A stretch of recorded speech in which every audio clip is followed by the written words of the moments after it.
Hello, everyone. I'm Ashwini Khade. I work at Microsoft and I'm part of the AI Frameworks group. My current focus area is Onyx and Onyx Runtime. I'm also currently serving as the Architecture and Infrastructure SIG lead alongside Kazang. Today, I would like to take you through recent updates and announcements in this area and then talk a little bit about our upcoming investments.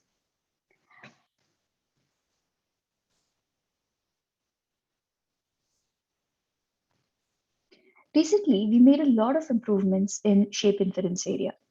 We enabled symbol generation in cases where symbol propagation was not possible, and we enabled shape computations and propagation of this shape data downstream.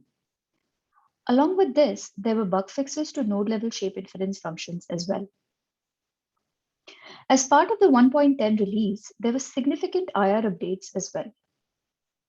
We added support for model local functions and added two new types to the Onyx type system, the sparse answer and optional type. There have been updates to external data support as well. Now, Onyx can successfully load models and run checker without loading external data. Onyx can also, in most cases, run shape inference on the model without loading external data. As part of the 1.10 release, we also introduced a text-based syntax for Onyx models. Along with this, we added a C++ parser and Python bindings to parse and load these models. Now, a few announcements for the upcoming 1.11 release. We are planning to release Onyx package for Python 3.10. Starting 1.11, we are moving towards dynamic loading for CRT instead of static linking. We will be introducing Model Hub API to the Onyx package. This is an API on top of Model Zoo and enables easy querying and download of Onyx models from the Zoo.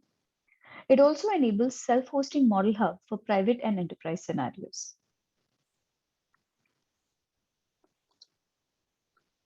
In the upcoming months, we plan to improve the Onyx spec. We also plan to continue our investments in improving checker and shape inference. We are also planning to improve version converter and fix some important issues for version converter. This will make it easier for our community to convert models from one offset to another.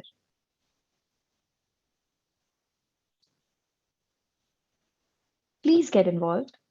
You can do so by joining the LFAI Slack channel, by joining the ArcInfra and OPSIG meetings. You can submit and review PRs and also participate in discussions on Slack and GitHub.